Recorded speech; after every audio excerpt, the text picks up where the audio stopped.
All right, day 3 of doing the Homeric Rhapsody thing. Again, doing from memory any version off the top of my head of any part of any story from Greek mythology, but likely from the beginning parts, stories that connect or are from the Iliad. Not attempting to recreate it exactly, not attempting to create a new thing necessarily, just trying to catch the ring of Homer's music. And in order to do that, putting on the old airplane sleep mask to just think about making the story and not looking at any notes or anything. Okay, let's give it a shot.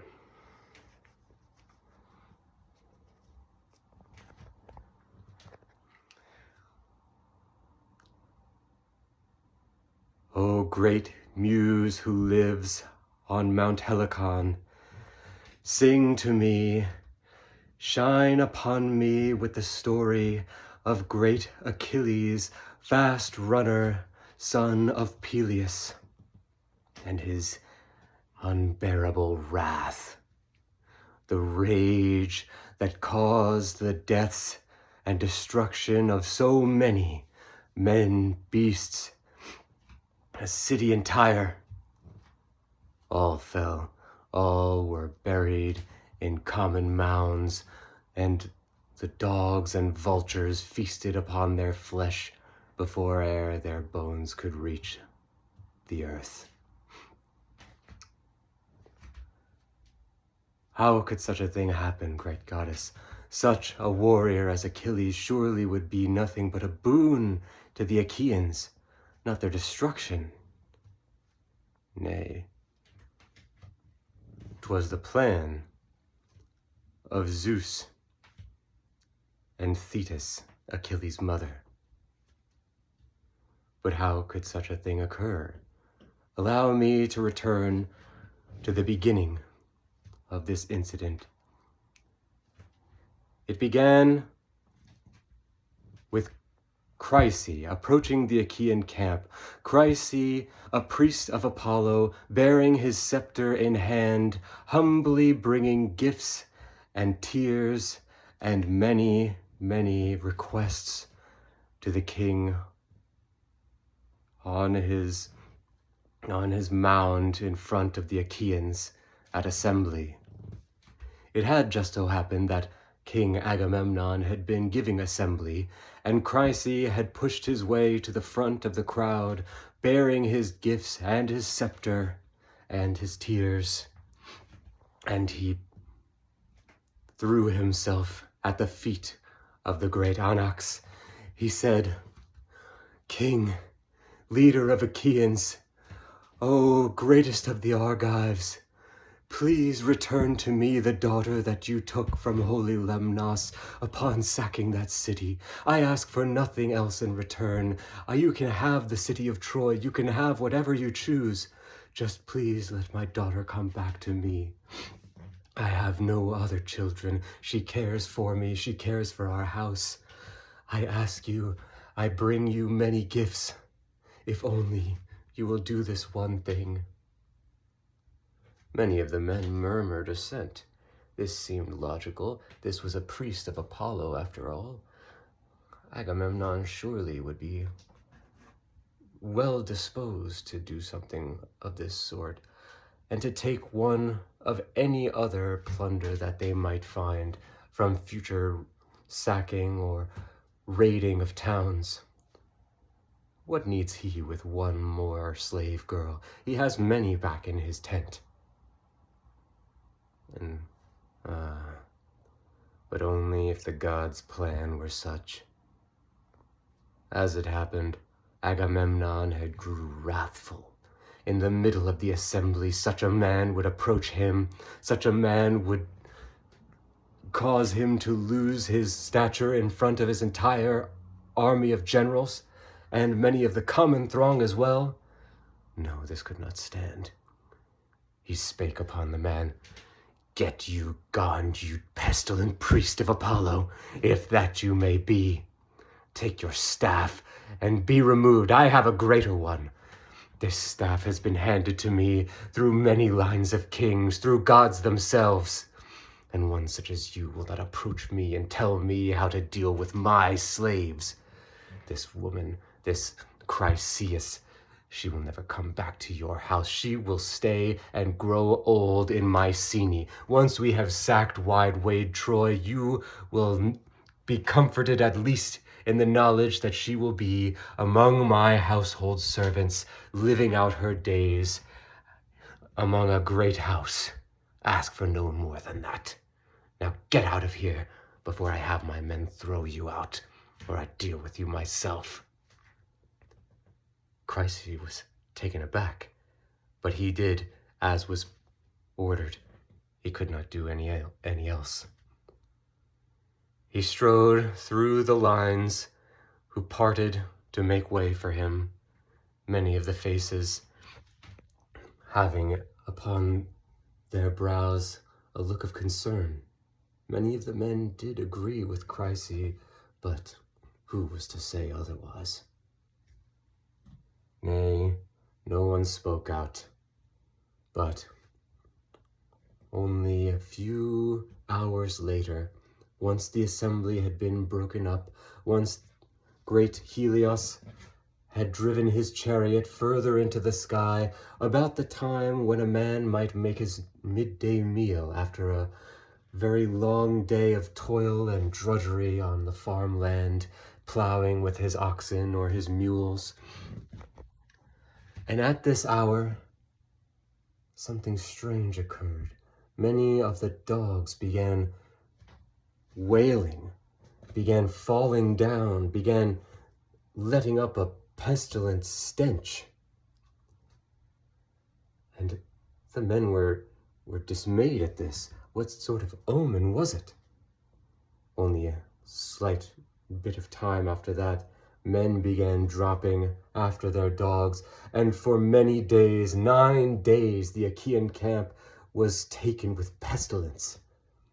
Yea, back when he had returned, straight after that doomed assembly, Chryseis had spoken unto Apollo, Lord of light, Lord of mice, and he had spoken to him and begged to his God.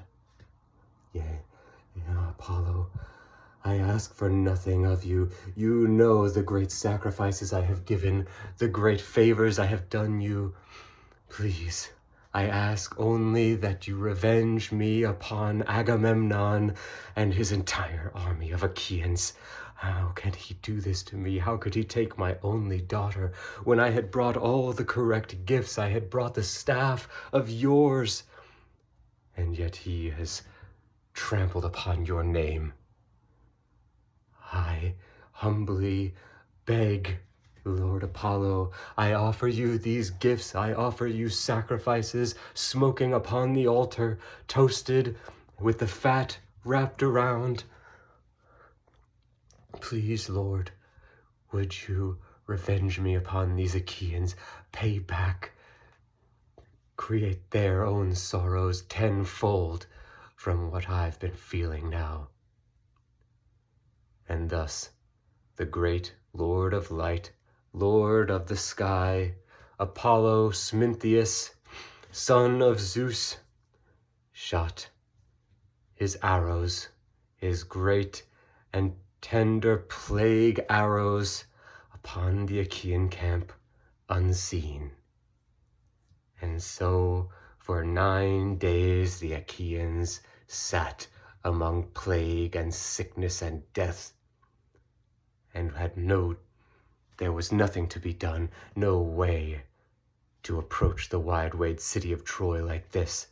The men would have been lucky to have escaped with their lives if they had straightway gone through on their ships, already moldering in the port, the makeshift port of Troy's harbor, of Troy's rough beach, until Achilles had found it meet to speak up and make his opinion known. Thus began the great troubles of the Achaeans. to the glory and honor of the Trojans. All right. That was not too bad. I still am a little stilted, but every time I seem to be coming up with a little bit of a better rhythm to it. This time I was kind of proud of, well, number one, I shifted the timeline, which is something that happens a lot in the Iliad anyway. It certainly happens a lot in the Odyssey, but even in the Iliad, it does occur a lot. I also kind of like invented some details about like the motivation for Agamemnon being angry at Chryse. I can't remember if it's Chryse or Chryses. I don't know.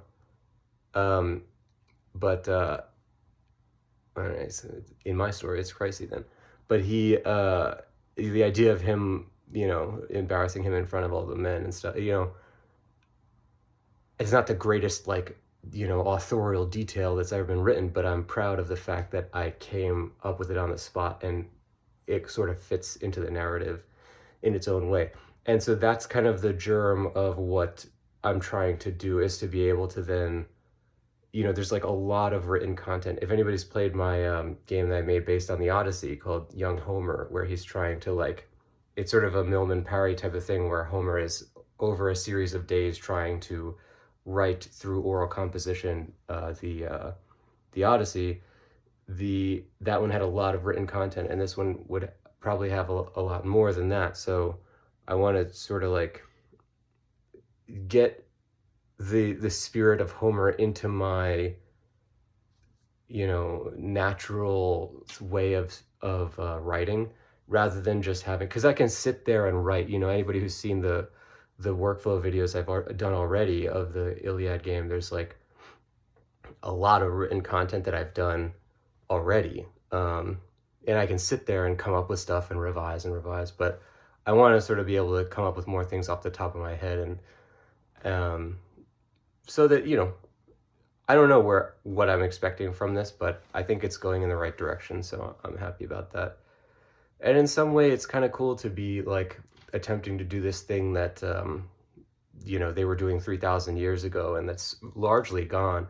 People who think about creating a story, these, you know, in the modern era, think about writing, but they didn't have writing back then, and that's not how a story was created back then. And the only way, they had sort of like these, what we would consider like superhuman levels of memory for these poetic rhapsodes, because they had to memorize everything. There's no way to write it down. So, you know, the story would change every time that they told it, but it sort of would kind of like even out onto a regularized thing that then, you know, could be recognized from performance to performance. So I don't know whether I want to even out my thing, or whether I would.